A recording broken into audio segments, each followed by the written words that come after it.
Nous avons choisi donc un texte pour lire. Ça devait être lu dans 2 jours, donc ça sera aujourd'hui. Et pourquoi on a choisi ce texte? Parce que ça rappelle un peu ce que je vous ai dit hier, que Jonathan, Geneviève et moi, quand on est venu chez vous rencontrer, c'était une sorte de mission finalement, enfin bien humble. Hein, et comme on s'est dit, ça nous rappelait ces voyages des apôtres dans les premières communautés chrétiennes. Et donc on a trouvé ce texte, première épître aux Corinthiens, Saint Paul qui s'adresse aux Corinthiens. Et donc c'est un texte qui nous a parlé. Tu aurais une feuille supplémentaire pour Henri Dominique? Oui. Merci. Donc je vais pas le lire moi, je vais vous proposer qu'on lise un verset chacun notre tour, jusqu'à ce que ça se termine. Donc vous le lisez, vraiment. Ok, vous pouvez commencer. J'arrive de commencer. Peut-être qu'on peut dire ça. On fait comme ça et ça ouais. part. On fait comme ça, toi. Non, toi. Allez. Aux Corinthiens. Paul, apôtre de Jésus-Christ, appelé par la volonté de Dieu, et sostienne son frère à l'Église de Dieu qui est à Corinthe, aux fidèles sanctifiés en Jésus-Christ, saints par vocation, et à tous ceux qui invoquent en quelque lieu que ce soit le nom de notre Seigneur Jésus-Christ, le Seigneur et le nôtre. Grâce et paix vous soit donnée de la part de Dieu notre Père et du Seigneur Jésus-Christ. Je rends à mon Dieu de continuer l'action de grâce à votre sujet pour la grâce de Dieu qui vous a été faite en Jésus-Christ. Car par votre union avec lui, vous avez été comblés de toutes sortes de richesses en toute parole et en toute connaissance. Le témoignage du Christ ayant été solidement établi parmi vous, de sorte que vous ne le cédez à personne en aucun don de grâce, attendant avec confiance la révélation de notre Seigneur Jésus-Christ. Il vous affirmera aussi jusqu'à la fin, pour que vous soyez irréprochables au jour de notre Seigneur Jésus-Christ. Il est fidèle, le Dieu que vous avez appelé à la communion de son Fils Jésus-Christ, notre Seigneur. Je vous exhorte, frères, au nom de notre Seigneur Jésus-Christ, à avoir tous un même langage. Il n'y ait point de scission parmi vous, mais soyez parfaitement unis dans un même esprit et un même sentiment. Car il m'a été rapporté à votre sujet, mes frères, par les gens de Chloé, qu'il y a des disputes parmi vous. Je veux dire que tel d'entre vous dit « Moi je suis à Paul », tel autre « Et moi à Apollos », et moi à Céphas, et moi au Christ. Le Christ est-il divisé? Est-ce Paul qui a été crucifié pour vous? Est-ce au nom de Paul que vous avez été baptisés? Je rends grâce à Dieu de ce que je n'ai baptisé aucun de vous, si ce n'est Crispus et Gaius, afin que personne ne puisse dire qu'il a été baptisé en mon nom. J'ai encore baptisé la famille de Stéphanas. Du reste, je ne sache pas que j'ai baptisé personne d'autre. Ce n'est pas pour baptiser que le Christ m'a envoyé, c'est pour prêcher l'Évangile, non point par la sagesse du discours, afin que la croix du Christ ne soit pas rendue vaine. En effet, la doctrine de la croix est une folie pour ceux qui périssent, mais pour nous qui sommes sauvés, elle est une force divine. Car il est écrit, je détruirai la sagesse des sages, et j'anéantirai la science des savants. Où est le sage? Où est le docteur? Où est le discuteur de ce siècle? Dieu n'a-t-il pas convaincu de folie la sagesse du monde? Car le monde, avec sa sagesse, n'ayant pas connu Dieu, je laisse la place après, dans la sagesse de Dieu. Continue. Oui. Oui. Il a plu, verset 21. Et il a plu de sauver donc les croyants par la folie de la prédication. Les Juifs exigent des miracles et les Grecs cherchent la sagesse. Nous prêchons un Christ crucifié, scandale pour les Juifs et folie pour les gentils. Mais pour ceux qui sont appelés, soit juifs, soit grecs, puissance de Dieu et sagesse de Dieu. Car ce qui serait folie de Dieu est plus sage que la sagesse des hommes, et ce qui serait faiblesse de Dieu est plus fort que la force des hommes. Considérez en effet votre vocation, mes frères. Il n'y a parmi vous ni beaucoup de sages selon la chair, ni beaucoup de puissants, ni beaucoup de nobles.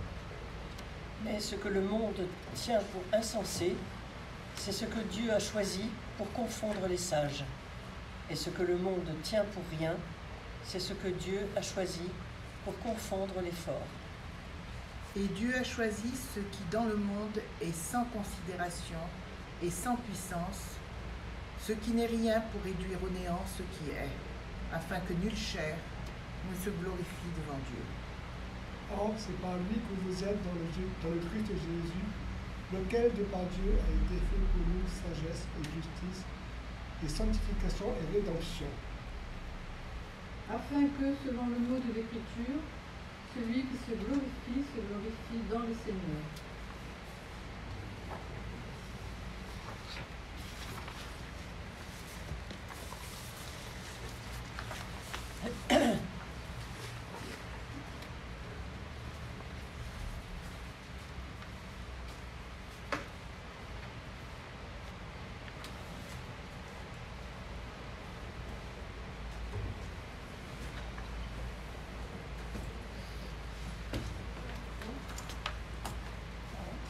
Difficile, hein, de prendre la parole après un texte comme ça, comme celui-là.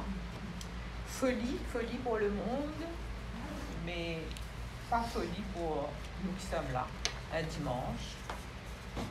On aurait pu être loin, les trois Mauriciens certainement, hein, avec nos enfants et notre famille, et vous aussi, hein, je pense. Donc, on est un peu dans la folie. Et pourquoi Jonathan me demande de parler juste avant l'agir, le transformer, hein, comme on dit dans le mouvement, c'est que depuis toujours pour moi, foi, vie, il n'y a même pas et entre, il n'y a pas de vie sans foi, il n'y a pas de foi sans vie.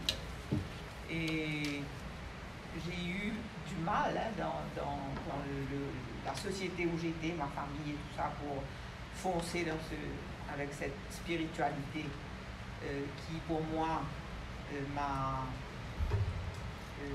formé, m'a transformé, parce que dans ma famille on n'était pas tellement d'accord, j'ai quand même continué, j'étais dans une équipe dans la région, enfin Maurice régionale et même internationale pendant 8 ans. J'étais la présidente internationale ici un peu moins. J'étais 8 ans sur ce bureau international à Rome. Et même mes enfants questionnaient ces départs où je laissais leur père derrière avec eux et moi on allait faire, comme dit François, l'émission. Mais aujourd'hui, je suis convaincue que pour moi, en tout cas, c'est la spiritualité qui me transforme. Et en ce moment, sur Rivière-Noire, où j'habite, dans la paroisse, il y a un jeune prêtre italien qui nous bouscule. C'est bien, j'aime bien ça. Et ce que je vois, en tout cas dans cette paroisse, beaucoup de personnes pratiques, personnes de mon milieu pratiques, qui viennent adorer beaucoup. Il y a des adorations, des longues adorations sur les biens noirs. Et l'autre jour, il nous a dit, ce prêtre-là, que tu connais en lui, il s'appelle Jonathan, et il a dit, vous adorez ce Dieu, mais vous êtes assis sur les bancs, vous adorez, et quand vous allez sortir, il y a un village extrêmement pauvre en face. Est-ce que vous savez qu'il existe ce village-là? Si vous n'êtes pas au courant, je pense, il nous dérange beaucoup.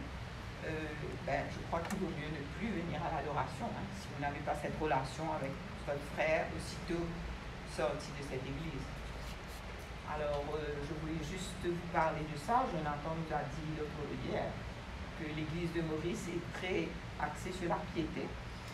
Hein, les personnes sont très croyantes, se déplacent pour prier beaucoup. Mais quand il s'agit vraiment de toucher, il y a un des aumôniers de ce mouvement qui nous a dit un jour, allez chercher vos structures de péché. On se demandait de quoi il parlait, structure de péché, c'est que ça. Alors on a essayé de lui demander de nous expliquer. Il a fini par nous dire, ah ben, c'est le système qui crée la pauvreté. Et je vais vous partager quelque chose de très, qui m'a beaucoup dérangé. C'est qu'à Maurice, notre gouvernement fait appel souvent aux ONG, dont les ONG de l'Église, pour partager sur ce qu'ils ont mis dans leur programme, c'est-à-dire éradiquer la pauvreté. Et ils nous appellent, on est au moins 1000 ONG dans la salle. 1000, on était très nombreux. Et donc, il y avait le ministre des Finances, il y avait le monsieur qui s'occupe de toutes les entreprises à Maurice. Vous savez, on partage, les entreprises doivent partager 2% de leur profit pour les ONG. Et quand il s'agit d'éradiquer la pauvreté, eux, ils ont choisi un système et il nous a dit haut et fort dans la salle de l'Assemblée nationale, avec les ministres et tout, le choix que l'île Maurice a fait de son système économique crée une pauvreté structurelle. 500 ONG dans la salle. Je dis, bon, toi, tu parles un peu trop, tais-toi, attends. Et au moment où ça allait se terminer, je dis, c'est pas vrai, personne ne va se lever pour dire, alors vous choisissez un système économique qui crée la pauvreté, et vous invitez tous les ONG à venir nous dire que c'est à nous à faire reculer la pauvreté, mais quoi? Je dis, bon, allez, je dis, tais-toi, ne parle pas maintenant, attends. Et à la dernière seconde, je dis, bon, je prends le micro, parce que personne ne bouge. Il y avait même des personnes de Caritas, ce gros catholique. Allez, je respire un bon coup et je dis, écoutez, vous venez de nous demander d'accompagner les familles en difficulté, tout ça, qui sont avec des problèmes économiques, qui n'arrivent pas à survivre et dont tous les fléaux qui suivent, et nous, on est responsable d'aller accompagner les drogués, les alcooliques, les analphabètes, enfin tout. Mais c'est pas possible, puisque vous avez choisi un système qui vous-même vous dites de créer la pauvreté structurelle. Là, ils m'ont marmonné quelque chose. Quand j'ai dit ça à mon mari, qui est un financier, donc il est d'accord avec ce que le gouvernement dit. Il me dit, mais qu'est-ce que tu veux d'autre? Qu'est-ce que tu peux faire d'autre?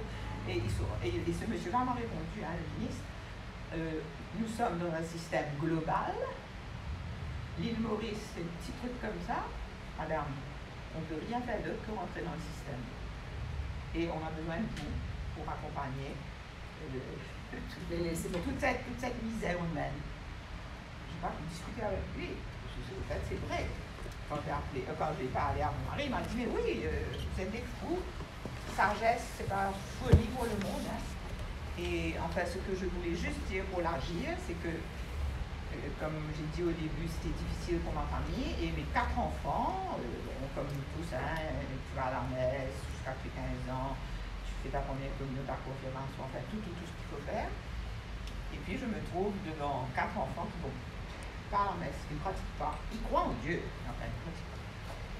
Et l'aîné, qui était la plus contre moi, qui s'est marié à quelqu'un qui est un peu responsable des entreprises, enfin bon. Et d'un coup, je pense que le Seigneur lui a parlé. Et elle a commencé à chercher Dieu dans sa vie. Et ce qui est extraordinaire, c'est que la famille avec qui elle se marie, la famille-là, possède pas mal de choses, dont des hôtels et tout. Et elle a créé une entreprise maintenant pour partager tout ce qu'on jetait à la poubelle dans les hôtels. Un gros truc, ça s'appelle Foodwise. Et maintenant, elle est responsable de cette association-là pour ne pas perdre toutes ces choses qui, à côté, il y a des villages qui meurent de faim. Donc, elle a mis ça en place. Et autre chose que je trouve extraordinaire, ça va être mon dernier mot, c'est que, sur l'île Noire, il y a des grandes richesses, une extrême pauvreté, des personnes qui habitent dans des bidonvilles. Je pense que ceux qui viennent en vacances passent à côté sans même savoir que vis-à-vis l'église de Saint-Augustin, et à côté, il y a une immense pauvreté. Et le grand problème, tout le monde dit à Maurice, l'éducation va sauver les personnes. Mais enfin, le pauvre enfant qui va à l'école du gouvernement, et 70% échouent les premières années parce qu'ils ne comprennent rien de ce qu'on leur explique. Ils parlent une langue qui, soi-disant, tout le monde comprend, mais ce n'est pas du tout le créole que nous on parle. Ils ont une autre façon de parler, on ne comprend rien de ce qu'ils disent. Et à l'école, c'est la maîtresse, elle fait ce qu'elle peut, mais elle est obligée de suivre le programme du pays. Donc ils échouent. Et en plus, nous on fait des ONG parce que on a créé, moi-même avec d'autres, un collectif à Rivière-Noire qui rassemble toutes les ONG de Rivière-Noire, hein, que ce soit hindou, toutes les religions, mais on est une plateforme avec un plan d'action pour accompagner justement ces familles.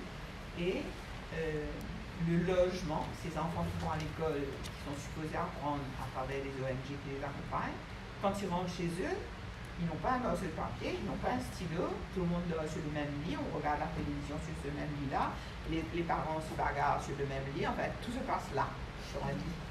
Et nous, on a dit, les ONG qui sont ensemble dans ce collectif, le logement, c'est une priorité. L'éducation va suivre si on a un logement qui est correct et qu'on est accompagné. Excusez-moi, je reparle de ma fille, mais elle a réussi à faire, son mari a des terres, des terres de chasser, etc., en plus des hôtels et tout, faire cadeau à une ONG de 2 arpents de terre pour créer un petit village à Petite Rivière-Noire, et ça va se mettre en place bientôt. Et nous, dans notre famille, on a les salines, et on a vendu notre propriété, et la famille a accepté de faire un budget assez gros, hein, pour faire 30 maisons pour des familles qui travaillaient avec nos ancêtres, etc., mais qui habitaient, qui squattaient sur les terres. Et juste en face de la propriété, maintenant, il y a ces 30 maisons que les ONG accompagnent pour que les familles arrivent à pouvoir être debout. Alors, juste ça, j'arrête, parce que transformer, c'est que l'Esprit Saint qui a fait tout ça, hein. Moi, je n'ai rien à voir dedans.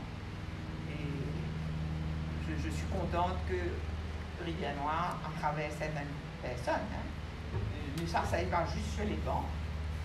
Et écoute ce que ce prêtre-là a dit, allez voir un peu vos frères à côté, et puis venez célébrer.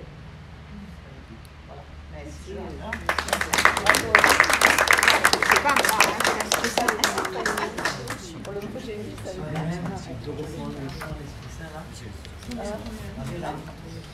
Marie-Hélène, on peut reprendre le chant à l'Esprit Saint. Esprit de sainteté, viens esprit de lumière, viens esprit de feu, viens nous embraser. Viens esprit de sainteté, viens esprit de lumière, viens esprit de feu, viens nous embraser.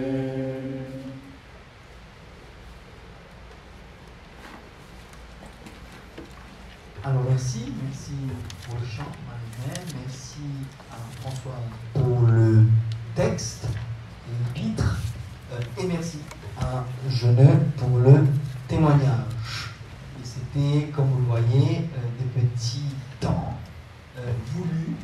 La coïncidence a voulu que ce soit trois petits temps voulus pour cette entrée en matière ce matin, pour le 3e et dernier temps du week-end. Hélas, oui, il faut y aller, mais surtout reprendre l'avion ce soir même et rentrer. Qu'est-ce que je veux vous dire? C'est comme ça. Et demain matin, à la même heure, c'est rebelote en cause du travail. Dieu merci, demain, mon agenda est libre. C'est-à-dire sans rendez-vous. Ça veut pas dire qu'il n'y a pas de travail. Sans rendez-vous, mais... Alors, allons-y, chers amis, et pour essayer finalement d'aborder ce fameux 3e verbe, 3e et dernier verbe, qui est agir, voir, juger, agir, voir, discerner, agir, voir, discerner, transformer. On verra quel est le verbe dans un instant. Alors, en entrée de jeu, après Marie-Reine, Françoise et Geneviève, je vous dirai que ce n'est certainement pas, enfin je l'espère que vous avez senti ça, certainement pas un hasard que nous ayons terminé hier soir par certains E particuliers, le E de l'Esprit Saint, qui est revenu très très fort hier, le E de l'Éternel et particulièrement le E de l'Emmanuel et de l'espérance. Parce que quelque part, ces E, avec tant d'autres, mais ce sont probablement les E les plus importants, en y ajoutant évidemment le E des Écritures et des Évangiles, et bien, ces E, surtout les derniers, les deux derniers, l'Emmanuel et l'espérance, ne sont pas placés de façon anodine, de façon aléatoire, parce qu'ils se veulent, de par, en faisant le lien entre hier soir et ce matin, entre le deuxième temps et le troisième et dernier temps ce matin, ils se veulent donner le ton, donner la perspective, la posture qui nous semble, pour nous en tout cas, parce que nous avons fait le choix d'être là, mais nous avons surtout fait le choix d'un type de vie, d'un type d'être et d'un type de bonheur,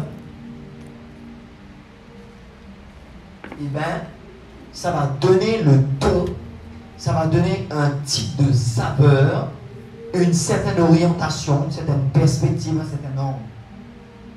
Et comme je vous l'ai dit, notre présence ici, notre perspective de vie, d'être et de bonheur, ben, y est pour quelque chose. Car, vous l'aurez compris, bon, c'est aussi, hein, là en église et en équipe, et bien, il est clair que il ne peut pas y avoir de changement, d'agir ou de transformation, de transformer sans Dieu. Car avant et avant, certainement, parce que nous ne sommes pas là, ça vraiment, c'est capital de le dire en entrée de jeu, nous ne sommes pas là pour nous lamenter sur un monde foutu, perdu ou pourri, mais nous sommes les disciples d'un monde sauvé et prophète de l'espérance. C'est capital parce que c'est la marque de fabrique du chrétien en marche. Qu'est-ce qui va faire la différence visible d'un chrétien? C'est que au-delà de cette lamentation devant les, excusez le mot, éternels problèmes du monde, le chrétien saura se démarquer, oui, par son discours, oui, par sa prière, oui, par son être, mais par cette espèce d'horizon. Un horizon d'un devenir, pas simplement d'un avenir, mais d'un devenir particulier, un devenir qui risque d'aller à contre-courant, qui risque de ne pas être forcément très trendy ou sexy, parce qu'il va marquer une spécificité, une différence. Il sera ce carangue ou ce saumon qui sera remonté le courant, au lieu d'être ce concombre de mer, qui est bon, très très bon à manger, mais qui va se laisser banoter par la vague. La marque de fabrique du chrétien en marche n'est-il pas l'espérance qu'il va porter face à la tentation de l'énumération, la juxtaposition de toute une série de problèmes. Je veux dire par là qu'il nous est donné tellement facilement de dire, d'énumérer, d'énoncer, de juxtaposer les problèmes. Et le chrétien, il n'y échappe pas. Mais ce qui va vraiment faire notre différence dans cette démarche, c'est qu'à un moment donné, on se rend compte et on se dit, oh là, attendez un coup là. On n'est pas des lamentateurs. On va prendre le mot, hein. Voltaire a dit, si le mot n'existe pas, alors les inventer. Des lamentateurs d'un monde foutu, pourri ou perdu, mais nous sommes bel et bien des disciples d'un monde sauvé. Nous sommes bel et bien prophètes de l'espérance. Et j'en prends pour expérience, nous sommes en pleine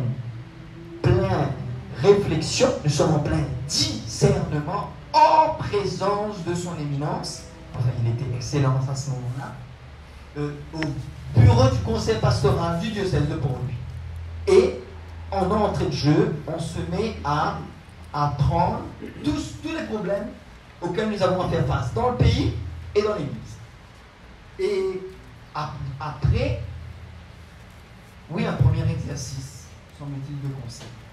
Et à un moment donné, on se dit, mais attendez un coup là. On va continuer aussi à broyer du noir. On va continuer à énumérer les problèmes comme si c'est forcément pire aujourd'hui, que c'était mieux avant, comme si Jésus-Christ lui-même n'avait pas de problème auquel il avait à faire face, comme si le monde dans lequel Jésus-Christ s'est trouvé, il était forcément meilleur. Et c'est le Père, on a finalement arrêté de mentionner son nom, le Père Gérard Sullivan, qui nous secoue un coup en présence de l'hiver, et qui nous dit, mais finalement, qu'est-ce qu'on va faire? On croit forcément que c'est mieux avant. On croit forcément que l'Église que va fonder notre Seigneur, il va la faire avec des gens qui étaient super formés, super top, des poteaux, pas des lapailles, des poteaux, super extra. Attendez un coup là. Avec qui? Avec quoi il va faire l'Église? Avec quoi il va faire la mission? Et la trahison, la jalousie, les problèmes économiques et tout, politiques, en tout cas, de son temps, c'est bel et bien des problèmes de son temps, mais des problèmes que l'on peut retrouver aussi aujourd'hui. Mais quelle est notre marque de fabrique? Si ce n'est qu'à partir de la certitude d'un Dieu qu'on appelle Emmanuel, pour les raisons que vous connaissez, à partir de ce Dieu, de sa substance, de sa personne, de son être même et de son VCD, rappelez-vous, volonté, choix, décision, on peut placer non pas de l'espoir seulement, mais bel et bien un horizon d'un devenir autre qu'on appelle l'espérance. Nous sommes, et ce n'est pas pour rien qu'à partir d'une théologie de la vie du Christ, l'espérance fait partie des 3 vertus théologales. C'est pas pour rien que la foi, la charité, ensuite la foi et l'espérance font partie des vertus, je redis bien, théologales, c'est-à-dire qui ont Dieu en personne comme sujet, qui partent de Dieu directement. C'est pas pour rien. Parce que ça dit quelque chose de Dieu, et du coup c'est censé dire quelque chose de qui nous sommes nous, parce que nous disons sharers, likers et followers de ce Dieu. Donc, quelque part, nous ne pouvons pas être étrangers à ces vertus qui disent Dieu, puisque nous choisissons, nous avons nous aussi fait le VCD de ce Dieu. Ces vertus théologales ne peuvent pas alors nous être étrangers. Alors mes amis, quoi de mieux après le premier jour, voir, si vous voulez rimer, on dira regarder. Le deuxième jour, discerner, juger, en et toujours. Après alors ça dépend des images. Certains préfèrent l'image de l'alpinisme, d'autres préfèrent l'image de la spéléologie. Peu importe, comme vous voulez. Les deux sont de très belles images. L'alpinisme nous entraîne à des très hautes profondeurs, des très hautes hauteurs, des très longues, des très grandes hauteurs. L'Everest, par exemple, la fournaise déjà c'est 3000 mètres, mais l'Everest c'est 8000. Mais la spéléologie, c'est encore plus intéressant parce que aller jusqu'aux profondeurs, jusqu'au noyau de la Terre, il y en a quelques quand même milliers de kilomètres. Hein? Alors, parfois, moi, je préfère l'image de la spéléologie parce que ça nous entraîne vers un magma brûlant. Excusez le pléonasme. Un magma qui est au cœur, au centre, au noyau de la Terre. Alors, peu importe, on ne va pas se bagarrer sur les images, mais toujours est-il qu'après cette descente spéléologique, j'allais dire lundi, mardi, non, hier matin, hier tantôt, il convient de revenir sur la surface de la Terre. Il s'agit d'aller dans la brousse et parfois même dans la boue. Car le chrétien n'est-il pas celui qui a les yeux rivés vers le ciel, les mains tendues vers son prochain et les pieds liés sur la terre et parfois même dans la boue, c'est-à-dire dans tout ce qui fait le terroir, tout ce qui fait cette expérience humaine. Du coup, parce que le chrétien doit remonter à la surface après cette descente spéléologique, à être dans la brousse et dans la boue, transformer le monde devient une suite logique, devient le prolongement naturel de la révélation christique.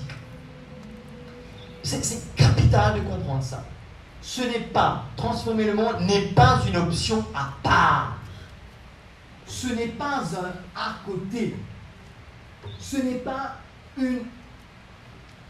un tiroir à l'intérieur de cette grande armoire. Ce n'est pas une option parmi tant d'autres. Mais c'est le prolongement pur et dur, simple et sobre de ce qui est l'essentiel, de ce qui est la substance même de notre foi, c'est-à-dire l'incarnation de l'amour. Navré de revenir sur ça, mes amis, navré de faire un petit peu d'arborer un peu ce genre de ton. Je sais que ça paraît bizarre dans une session qui est censée parler concret, hein?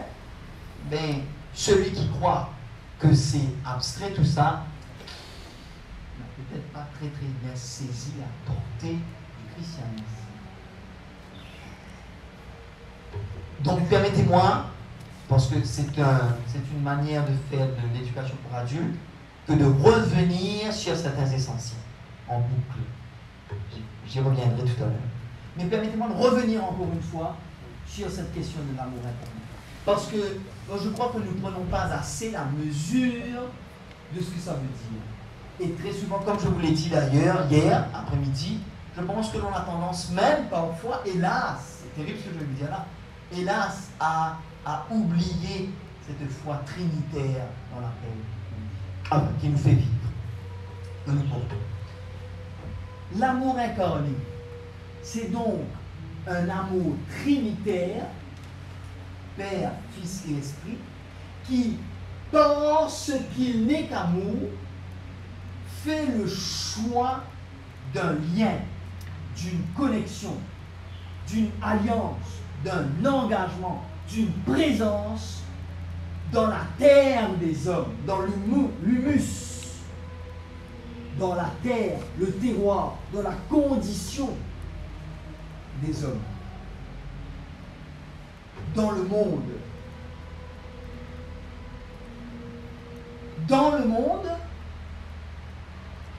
auprès des êtres vivants, auprès de la faune, de la flore, dans la planète, mais aussi auprès des êtres humains, des personnes, des êtres humains qui sont des personnes parce que créées à l'image. Quelque part, lorsque Dieu choisit cette incarnation, lorsqu'il choisit de faire inexorablement, comprenez bien, et comme je l'ai dit hier, c'est pas de l'ordre d'un sentiment. C'est pas comme si Dieu dit ouais, bon, ok, je ressens quelque chose, je vais faire. Vous vous rappelez ce qu'on a dit hier? On n'est pas dans l'ordre d'un sentiment, on n'est pas dans l'ordre d'une émotion, on n'est pas dans l'ordre d'un romantisme à la hollywoodienne. C'est que Dieu finit par faire un choix parce qu'il est amour. Et il fait donc un choix d'alliance. Une bonne fois pour toutes. Et en faisant cela, il dit quelque chose du lien que nous devons avoir, nous aussi, avec cette terre, avec cet humus, terre et personne, avec cette condition, avec cette planète et tout ce qu'elle comporte. Et quelque part, en faisant ça,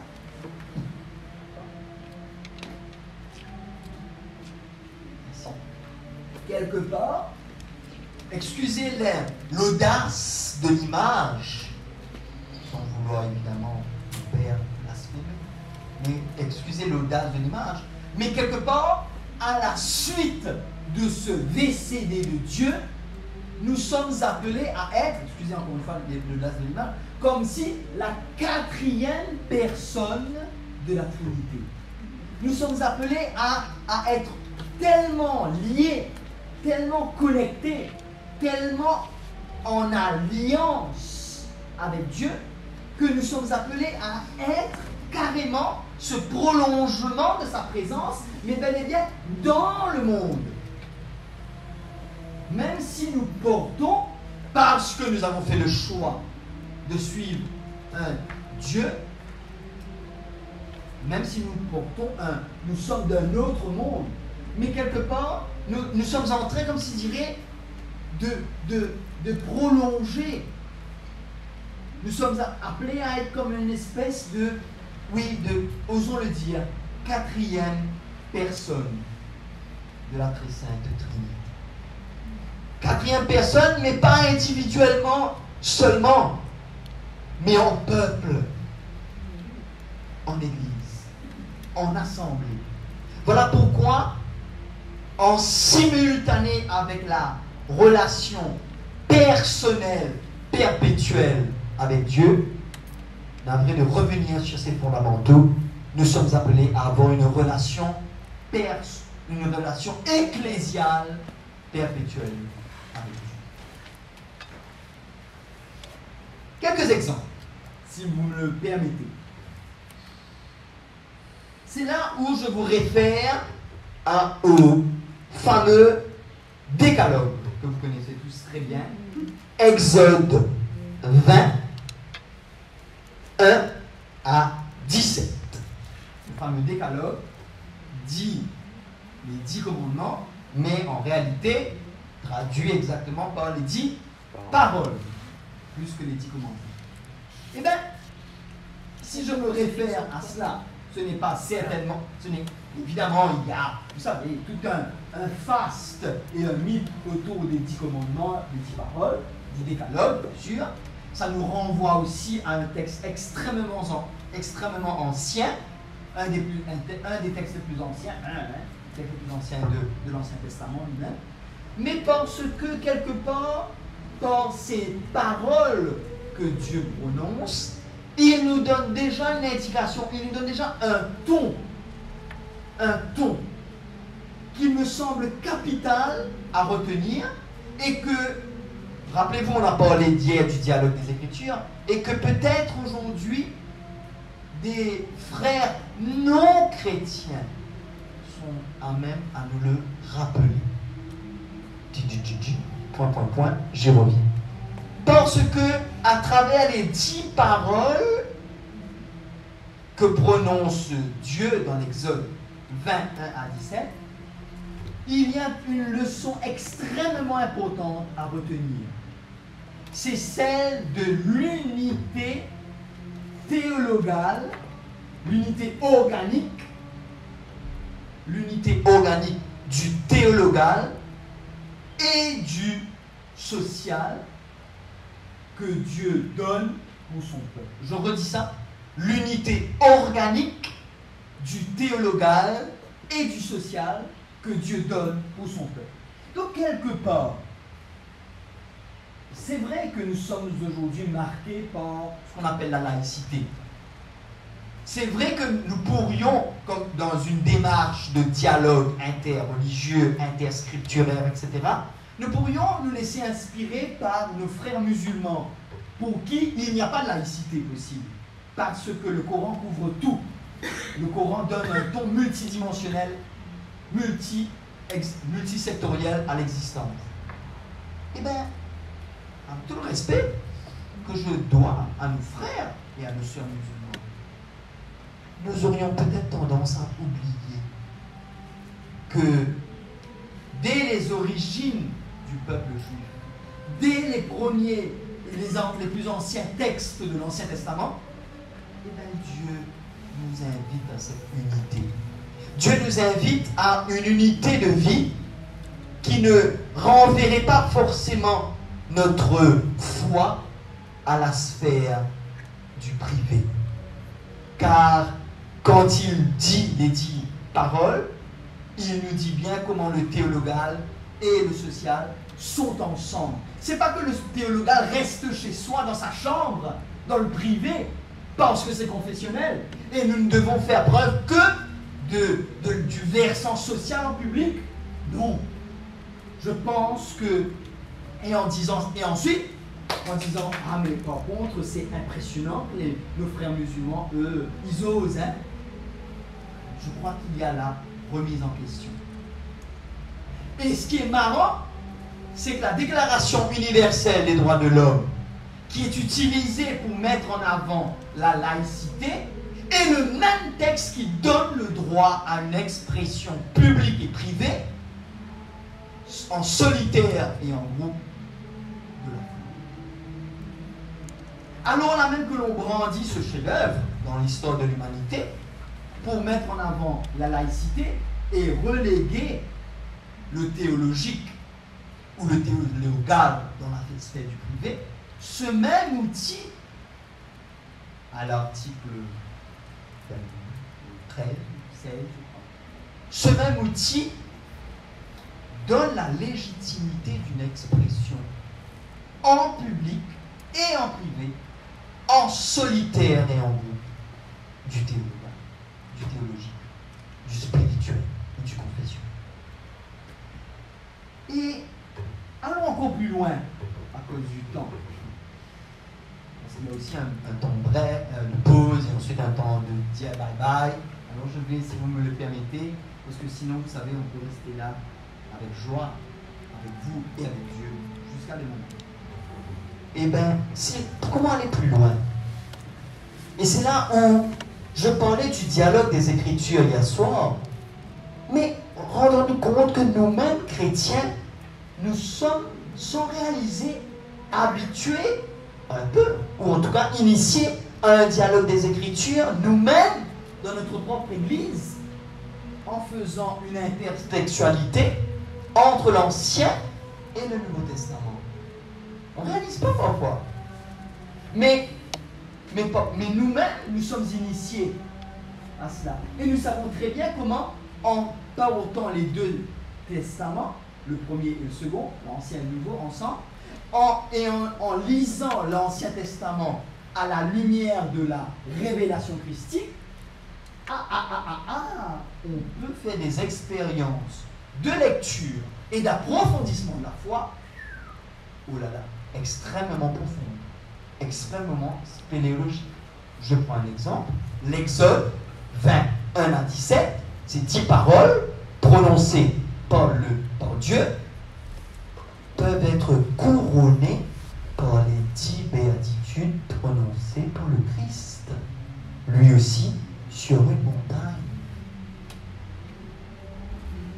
Et de là, non seulement nous pouvons voir ces deux textes, nous pouvons y faire une intertextualité, mais nous pouvons réaliser que le Christ, non seulement nous pouvons mieux lire l'Ancien Testament à la lumière du Christ, mais nous pouvons réaliser que le Christ est le premier lui-même à faire cette intertextualité. Et évidemment, vous savez que les béatitudes font partie de ce fameux très long sermon sur la montagne. Les béatitudes sont un point d'angle, mais tout le sermon sur la montagne ne se résume pas aux béatitudes, puisque les béatitudes sont les 12 premières paroles d'un long sermon qui commence de Matthieu 4, 23 à Matthieu 8. Donc tout le sermon sur la montagne prend au moins 3 à 4 chapitres dans Matthieu.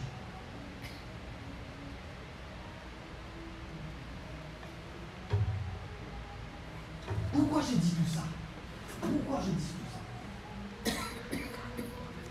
Pourquoi j'ai dit tout ça? Pour prendre la mesure de notre foi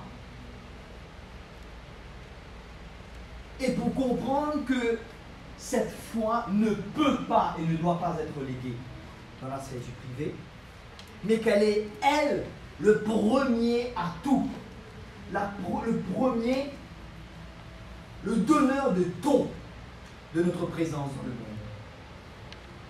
Parce que cette foi nous permet alors de rester connectés, alignés, scotchés à ce Dieu et particulièrement à son Verbe, le Christ, dont les paroles, l'action et le choix, le type d'être lui-même est source d'inspiration pour transformer le monde. Donc, excusez-moi, je déçois certains peut-être parce que certains vont se dire « Ah ben, aujourd'hui, il est un peu plus théologique. Excusez-moi pour ça. » Mais c'est capital. Parce que je pense que le chrétien ne peut pas et ne doit pas commencer une session, même sur la transformation du monde, de façon pragmatique, pratique. Allez, correct, on y va. Tout de suite, on commence. Allez, quel est le plan d'action? Vision, mission, principe, on y va. Allez, qui fait quoi? Non. Je crois qu'on se tromperait. Je crois qu'on se tromperait. Je crois que l'on ne comprendrait pas ce que voudrait dire transformer le monde. Parce que, qu'est-ce que c'est que transformer le monde? Alors, j'aime beaucoup ce mot. J'aime beaucoup le mot agir, mais j'aime beaucoup le mot transformer. À cause de l'étymologie du mot transformer. Trans veut dire passer par et aller au-delà de. Passer par et aller au-delà de. Ce qui voudrait dire que transformer, c'est passer par la forme du monde. Le monde tel qu'il nous est donné, tel qu'il s'offre à nous. Mais parce que, et à la lumière de ce que je vous ai dit jusqu'à maintenant là, c'est-à-dire à la lumière de la révélation christique, on va au-delà de cette forme. Et je dis bien forme, je ne dis pas fond, je dis bien forme. Parce que lorsqu'on comprend tout ça, on réalise que nous ne pouvons agir que sur certaines choses. Nous ne pouvons agir que sur certains domaines qu'une certaine forme du monde, que le fond du monde ne nous appartient pas, parce que nous ne sommes que des disciples de Dieu. Nous ne sommes que des followers, sharers, likers. Nous ne pouvons pas nous substituer à Dieu. Nous ne pouvons pas prétendre être le fondateur du monde, le sauveur ou le libérateur. Donc si j'ai commencé délibérément par ce petit ton très rapide, théologique et théologal, c'est précisément pour donner le ton et ensuite pour, avec un petit peu de déception peut-être chez certains, nous dire mais dans tout ça, à cause de tout ça, avec tout ça, il ne nous est pas donné de faire autant que l'on croit. Sorry, parce que sinon nous serions en train de souffrir, je l'ai dit hier une fois, de complexes messianiques. C'est-à-dire d'aller ultra, vous connaissez ce mot en latin, ultra vires. Nous serions en train d'aller ultra vires. Attention à ça. En vivant un complexe messianique,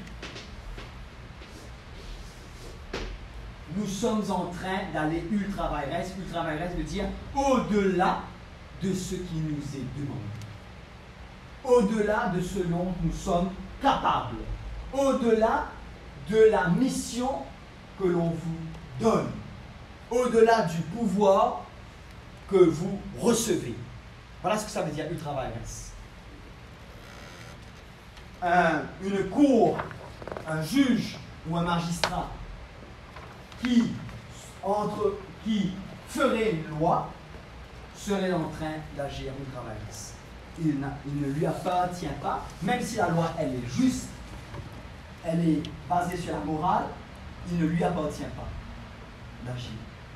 Donc, en adoptant un ton théologique, non seulement ai-je voulu faire le lien avec hier matin et hier soir, enfin hier après-midi, mais c'est pour nous rappeler par ce ton quel est le point de départ, quel est le ton à prendre. Pour nous chrétiens, attention, pour nous chrétiens, évidemment, j'aurais changé de stratégie si j'étais dans une organisation très laïque. Attention, j'aurais pas tué la question de la foi, mais je l'aurais abordé sous l'angle de l'enracinement dans une valeur, dans une philosophie, dans une vertu. Parce que c'est de ça qu'il s'agit. Donc si, non seulement ai-je voulu faire le lien avec hier matin et hier après-midi, mais j'ai voulu que nous revenions à l'essentiel pour que nous y soyons connectés, scotchés, enracinés. Parce qu'une fois que nous avons ça comme arme d'attaque, comme point de départ, nous savons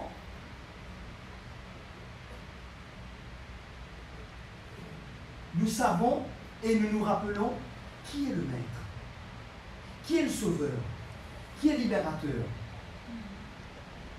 Et nous savons que nous avons quelque chose à faire, qu'on appelle transformer le monde. Mais justement, transformer le monde, passer par et aller au-delà de, mais c'est tout. Il ne nous est pas donné de faire plus que ça. On a cru que l'on pouvait faire plus. C'est comme ça qu'on a grandi, qu'on a voulu faire des choses par le biais du marxisme, par exemple. On a cru que par le biais du marxisme, pour prendre un exemple, on pourrait vraiment changer tout. Donc c'est très bien que ça se passe. On sait très bien. Et on peut énumérer plein d'expériences humaines, et parfois même très très justes et bonnes, de bonne intention, où parce que le point de départ était ultra vires, parce que le point de départ était d'un complexe messianique, on a cru que l'on pouvait changer les choses. On a cru qu'il nous appartenait de changer les choses. qu'il nous appartenait de comment dirais-je, de révolutionner, de tout casser, de tout changer. Non. En tout cas, ce n'est pas la manière de faire du chrétien. La manière de faire du chrétien, ce n'est pas de s'approprier ce qui ne pourra jamais lui appartenir, c'est-à-dire la création. Ce n'est pas de s'approprier ce qui ne pourra jamais lui appartenir, c'est-à-dire le rôle, la fonction de créateur, de sauveur et de libérateur. Non. Alors, d'entrée de jeu, sachons nos limites, sachons nos paramètres, sachons nos périmètres, et sachons qu'il nous est donné, je redis le mot, de transformer le monde, c'est-à-dire de passer par la forme du monde, et aller au-delà d'eux. Donc ne pas s'arrêter à la forme du monde. Bien sûr. Pourquoi? Grâce à l'enracinement. Du coup, qu'est-ce qu'on a à faire? Ayant dit tout ça, est-ce qu'on se dit, ah ben écoute, ok, alors, ok, ça veut dire que je ne suis pas le créateur, ni le sauveur, ni le libérateur, ah ben bon, ok, qu'est-ce que j'ai à faire? Eh bien, la réponse à cette question se trouve dans la question. Parce que, ça va là, pas besoin de micro là. Parce que si je suis likeuse, followeuse et shareuse d'un Dieu, Père, Fils et Esprit, pourquoi ne serais-je pas en train d'essayer de suivre, ou plus exactement, d'imiter ce fameux Dieu, ou plus exactement, son Verbe, d'imiter ce Sauveur et Libérateur. Puisque j'ai choisi de suivre, et que c'est ça mon entrée de jeu, peut-être que la première chose à faire, l'attitude fondamentale et le point de départ fondamental, ça touche le fond, et primordial en entrée de jeu, peut-être c'est d'imiter le Christ. Comment? Je vous propose un concept. Un concept travaillé souvent par les anglophones et qui peut être une piste super intéressante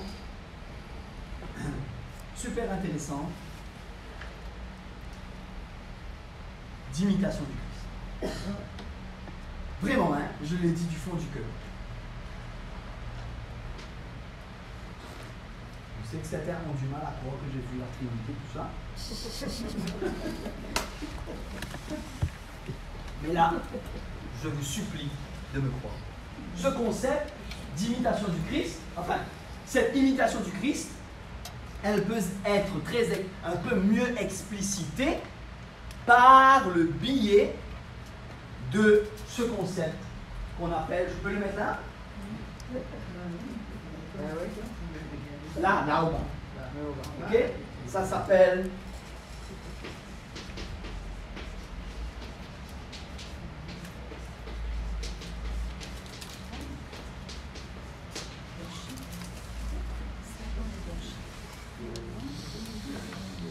servant leadership.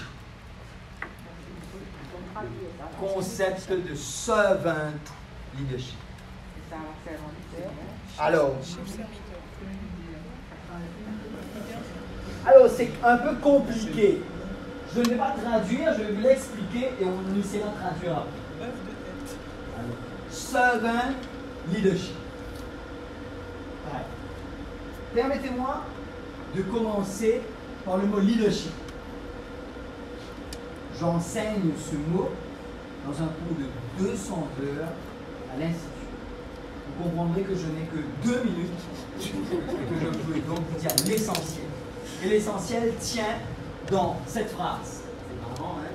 Finalement, les gens, vous allez me dire, mais pourquoi on le paye autant alors? S'il peut dire en 2 minutes ce qu'il prend 200 heures pour dire. C'est vrai, c'est terrible, hein?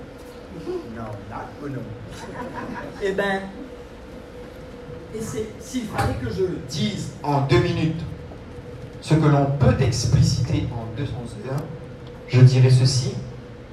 Il faut que nous nous affranchissions de toutes les théories qui veulent que le leadership est une question de titre, de couleur de peau, de couleur de sang, de possession, d'avoir, de savoir, de pouvoir. Tu peux aller plus lentement parce que il va répéter après, il va répéter. Ça va Bon. Le classement comme ça, toute autorité, finalement.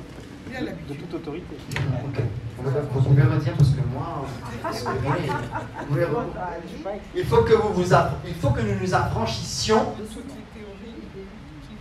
de toute théorie qui voudrait que le leadership soit une question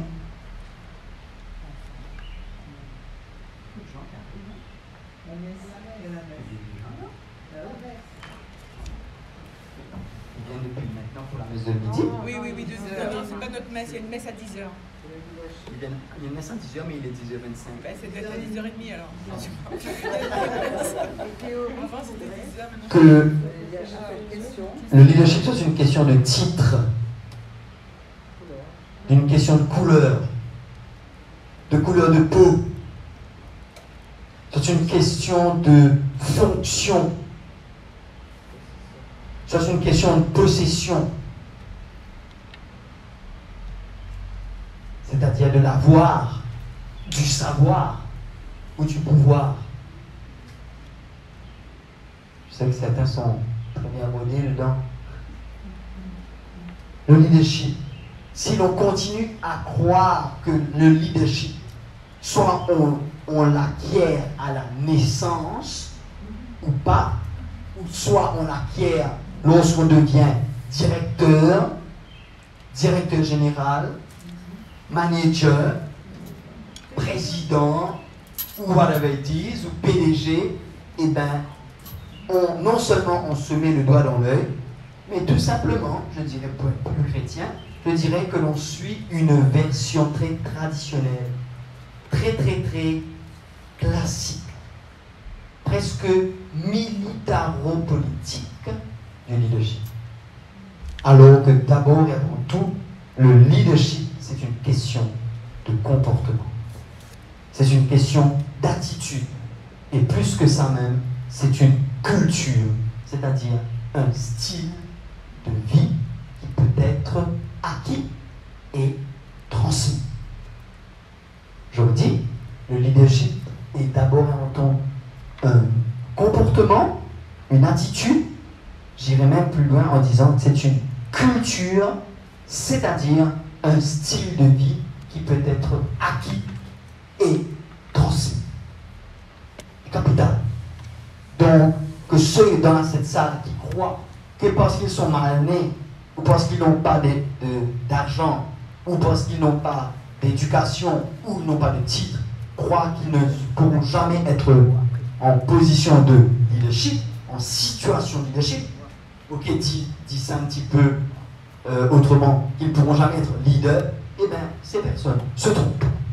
Car, fondamentalement, nous pouvons tous être leaders, nous pouvons tous exercer un leadership, être en situation de leadership, pour être un peu plus dans la terminologie moderne. Nous pouvons tous, en utilisant évidemment les moyens. Là, maintenant, servant. Alors, d'emblée, je vais essayer de vous donner 3 éléments, 3 pistes pour parler du servant. Servant leadership. Premièrement, servant. L'idée de servant envoie à l'idée de service. L'idée de service. Donc, l'idée de rendre service. L'idée, oui, d'être, voilà, serviable. L'idée de servir. Oui.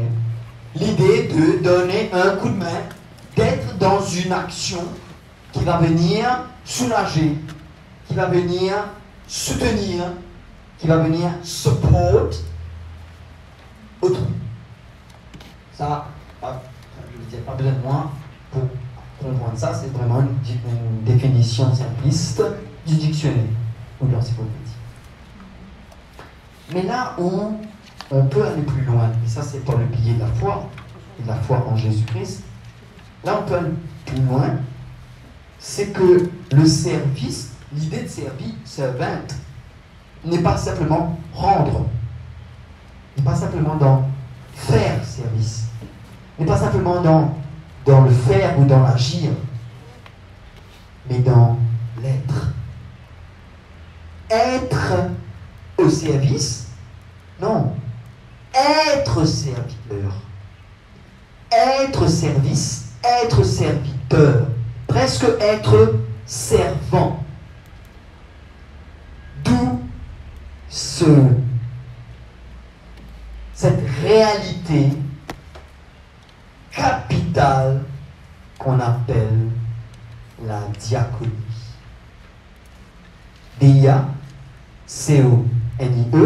la diaconie, qui est une des 3 raisons pour lesquelles l'Église existe. Je cite un grand bonhomme, qui s'appelle Benoît XVI. Comme on dit chez nous, mark my words, je suis infiniment convaincu qu'un jour, dans 50 ans, l'Église, au niveau mondial, et le monde lui-même, vont vraiment prendre la mesure de qui était Benoît XVI. Il est arrivé à un temps de transition. Vous savez, les petites choses, les petites éclaboussures, scandales, Ratisbonne, tout ça, le lien avec l'islam et tout, ça, son renoncement et tout. Laissons tout ça se passer. Et dans 2 générations, le monde et l'Église et le monde redécouvriront la profondeur, les intelligences et la portée de Benoît XVI. Et je le citerai dans sa première encyclique, Deus Caritas Est. Il commence d'emblée en disant que l'Église existe pour 3 raisons. 3 raisons. Et les 3 sont en simultané. Voilà pourquoi je dirais la diaconie. Attention, je redis, la diaconie, ce n'est pas simplement rendre service, mais c'est être au service, pas être au service. Voyez la nuance? Être au service. C'est-à-dire dans notre être même. C'est pas encore une fois une option à part parce que j'ai du temps libre. Être au service, être servant, être servante, plus qu'être serviteur. La deuxième raison pour laquelle l'Église existe, c'est la liturgie, célébrer les sacrements, c'est-à-dire les signes visibles de l'amour de Dieu. Et la troisième, mais les 3 sont en simultané, je le redis, c'est le kérygme, K-E-R-Y-G-M-E,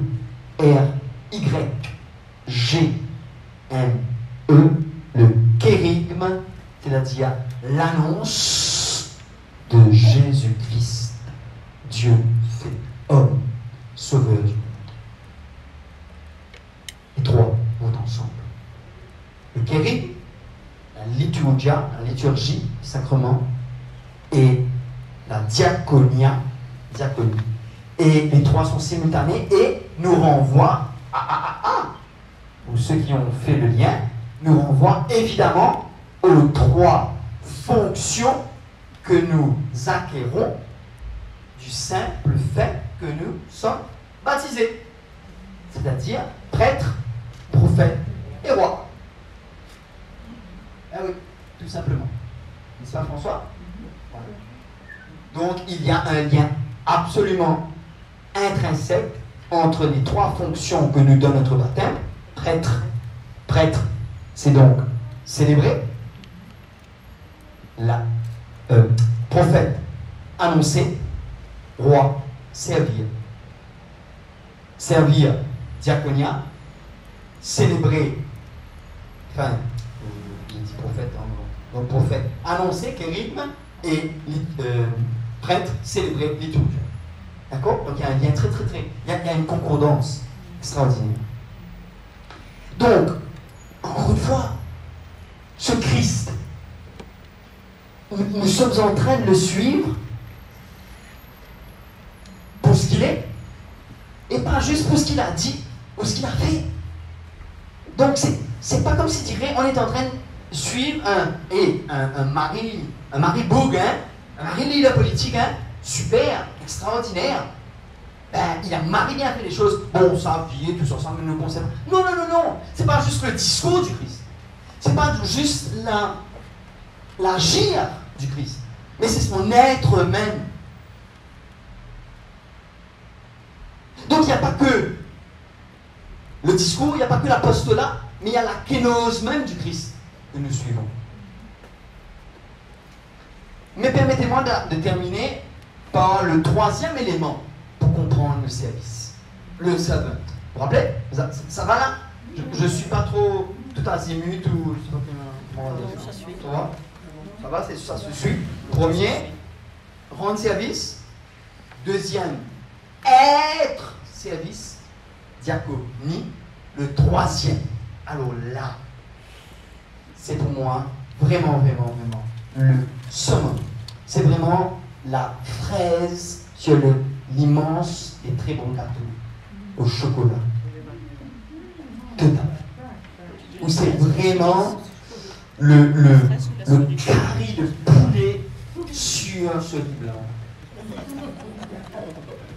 Voilà. Karim va finir, Seigneur, permets-moi de manger un bon curry poulet. Pas aujourd'hui. Non, aujourd'hui. Non, Karim. Oui, c'est vrai. Écoutez-moi bien. Écoutez cette phrase. Je vais prendre un petit coup, ça là. Je vais me mettre un peu près de tout, ça va? Vous avez compris mon style maintenant, vous, hein?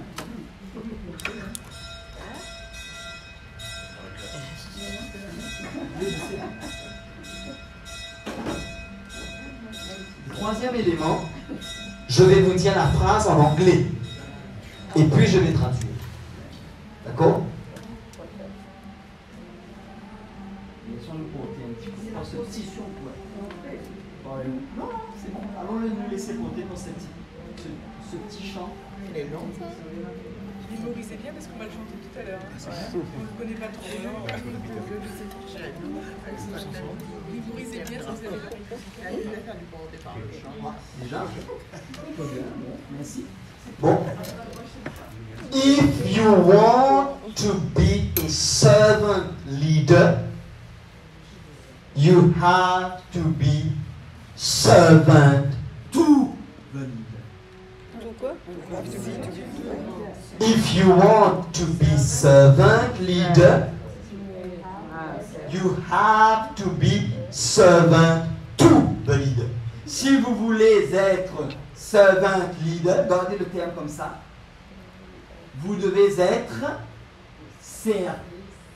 servant, serviteur, servant du leader. Du leader. Et c'est ça, c'est une manière qui pourrait extrêmement dire la relation du Fils au Père. Parce que, comme vous le savez, nous suivons un Dieu trinitaire. Et ce qui est fascinant, c'est que le Christ n'a jamais été déconnecté, tel un super-héros, comme je le dis hier, qui se suffisait à lui-même, comme on voit dans les Hollywood, Batman, Superman, Ant-Man et les autres man. Et bien, il a toujours été, et ça dit quelque chose de lui, et évidemment de Dieu, toujours été connecté au Père. Et l'attitude du servant leader, donc inspiré par le Christ, c'est de se dire, écoutez-moi bien, j'espère pouvoir bien exprimer, parce que c'est pas évident de m'exprimer bien moi. C'est de me dire que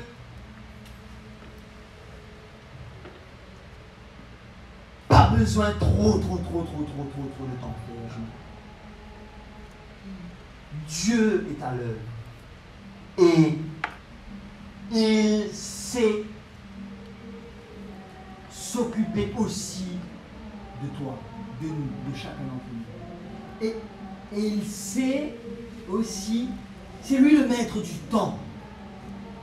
C'est lui le maître de la moisson. Et c'est lui qui sait aussi faire les choses. Ce n'est pas de la passivité. Ce n'est pas de l'abandon. Ce n'est pas une fuite en avant. Mais c'est ce qu'on appelle, en anglais, décidément, hein, on est très anglophone chez nous, je réalise. Hein. Je le dis en anglais, après on va essayer de traduire. Mais il s'agit d'abord et avant tout du surrenderness, c'est-à-dire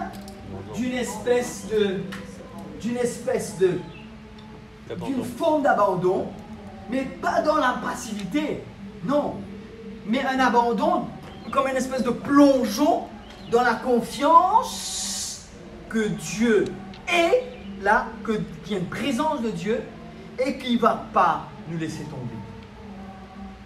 C'est-à-dire que je crois que le secret, en tout cas je vais vous dire mon secret, franchement je vais vous dire mon secret, ce n'est pas tant d'être un organisateur, fondateur, formateur ou initiateur, mais c'est de, en étant attentif aux événements, répondre aux invitations de Dieu.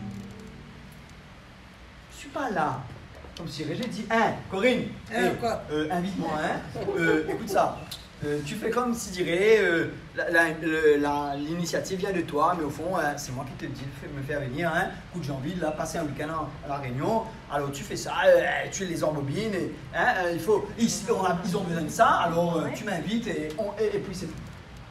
Non, ce n'est pas tant d'initier que de répondre à l'invitation.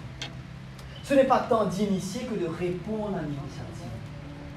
Je suis infiniment convaincu, sans tomber dans la passivité, que Dieu est à l'œuvre. Et que c'est lui qui a le big picture. C'est lui qui est le maître du temps.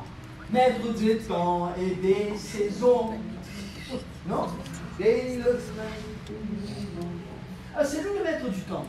Donc, vous savez, à Maurice, il y a les Mauriciens ici, je dis franchement, à Maurice, on dit de moi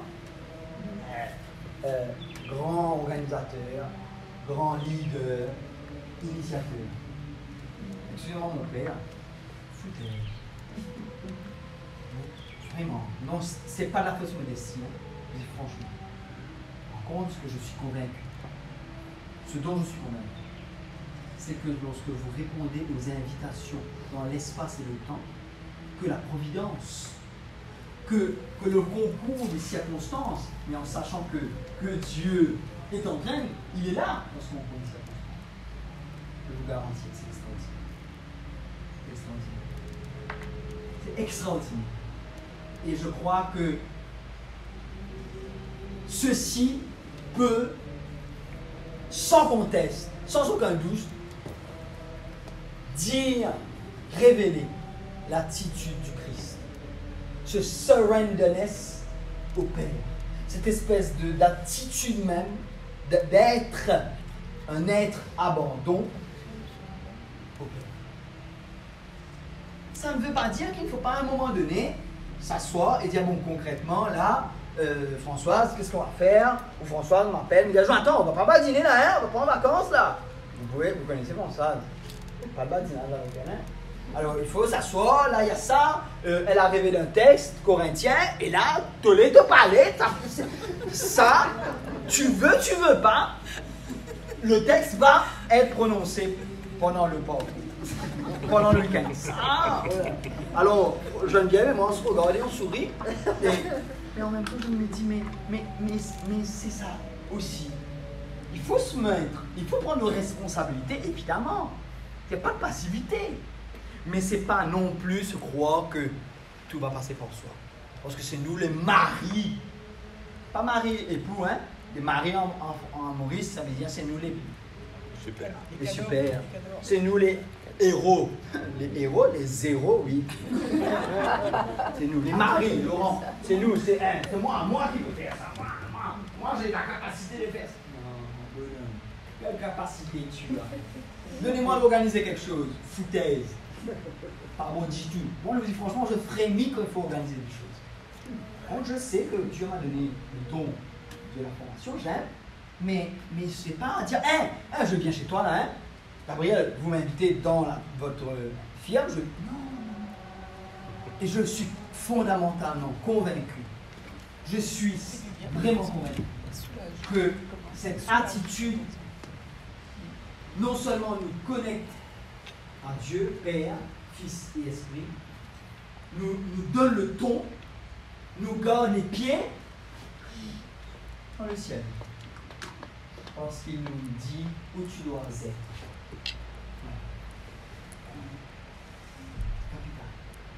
Le servant leader, le servant leadership,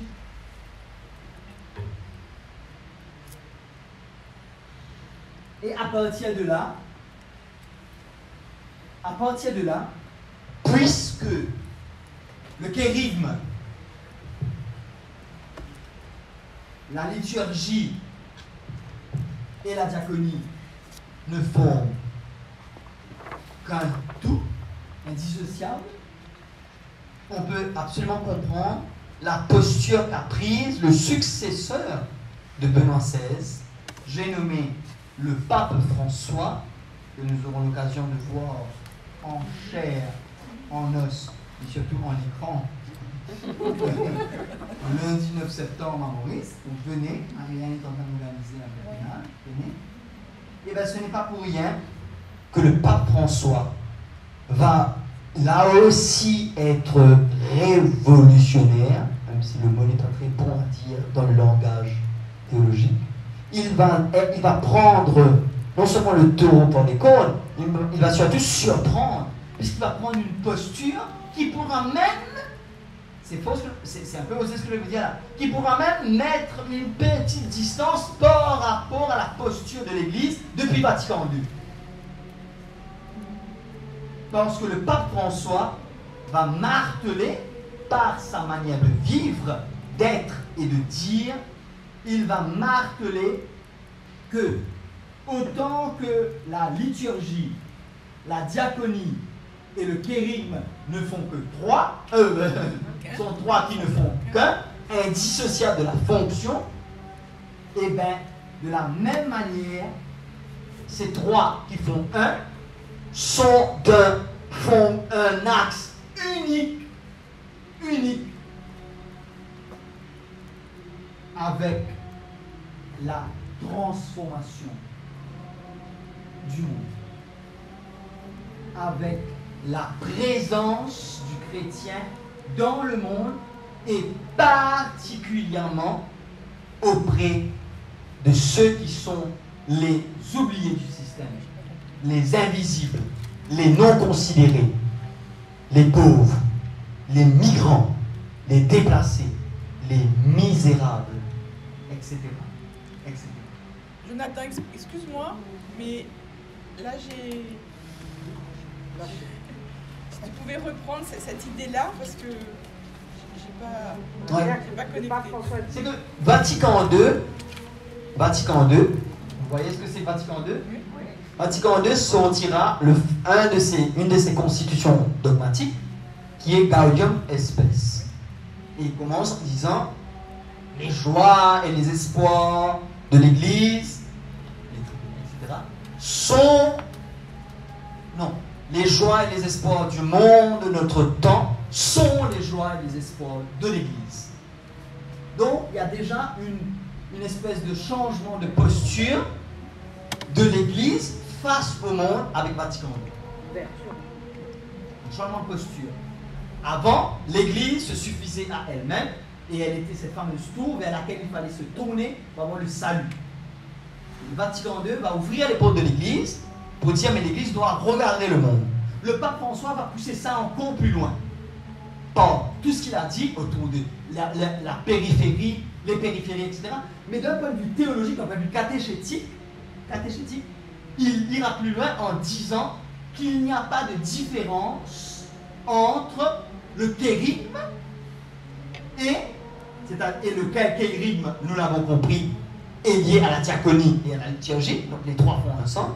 Il n'y a pas de différence entre ça et l'avènement du royaume de Dieu. Donc transformer le monde afin d'y permettre un peu plus la présence du royaume de Dieu, il n'y a pas de différence. C'est-à-dire qu'il n'y a pas de différence entre le kérigme et ça. C'est dans un même axe. Vous me suivez là? C'est-à-dire, loin de vous, la tentation, mes amis, qu'est-ce que le malin, si ce n'est que le diviseur? Nous jouons le jeu du malin lorsqu'on divise notre mission.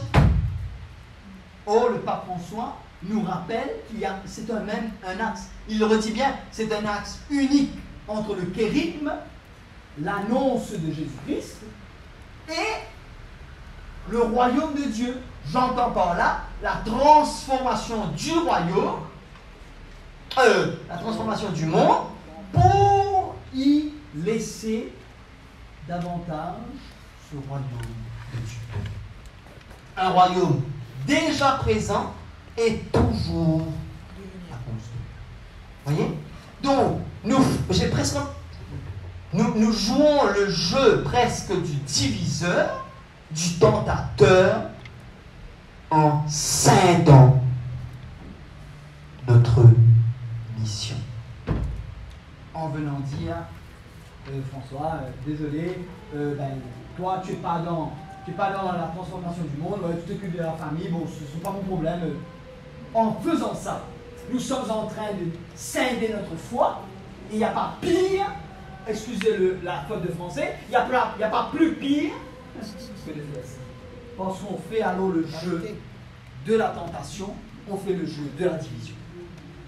Il n'y a pas pire que de dire, il y a une annonce, il y a le kérigme, mais bon, tu sais, ma présence dans le monde, moi j'ai besoin d'annoncer, c'est tout. Et c'est là où le pape François va se démarquer et il va pousser Vatican II à plus loin, quoi.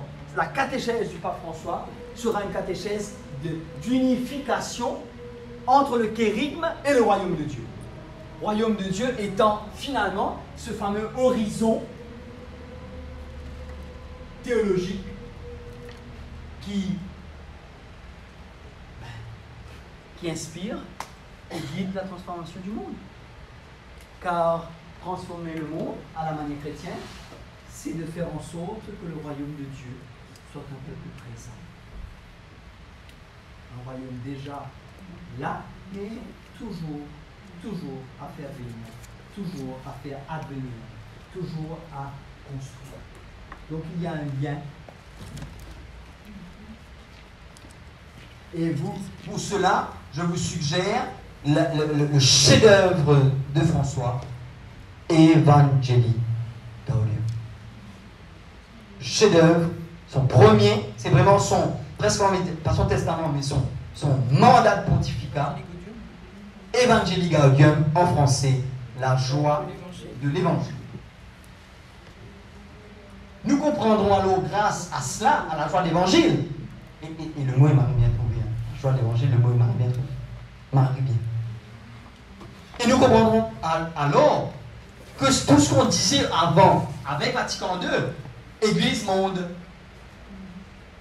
foi et vie, médiation entre les Écritures et les questions modernes, enseignement social de l'Église, et bien avec la catéchèse du pape François, on est en train de parler d'un même tout, d'un seul et même tout.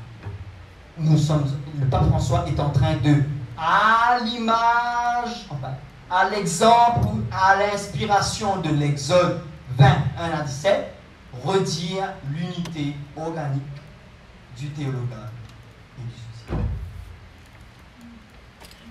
Donc la catéchèse du pape François. Oui. Est-ce que tout le monde a une mission sur cette terre? Non, c'est une question.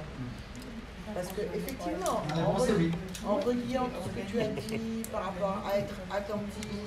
Et la mission Ben, aussi depuis presque 2 heures, j'ai essayé de la dire. Elle est théologale, mais nous le verrons après la pause, elle est aussi sociale. Mais la réponse est oui, ma chérie. On a une mission, et cette mission, elle commence par le théologal. Mais le théologal étant organiquement unifié au social, elle est aussi sociale. Une question, et comment on sait que cette mission est réellement pour nous? Des fois on se pose des questions, on se lance dans quelque chose et des fois on a... Pour ce qui est des choses spécifiques, je vous renvoie à ce que j'ai dit hier, le discerner. Le discerner, particulièrement le fiat spécial. L'attention aux événements dus chaque jour. Qui vous dira, à partir des événements, acteurs, confirmateurs, etc., si c'est bien la base du Paul. Ça va? Nous sommes un petit peu en retard. Je vais donc vraiment, on va prendre un break qui va vraiment être court. 2 minutes. Et oui, il est moins 10. Donc on se dit à 10 minutes jusqu'à 11h. Et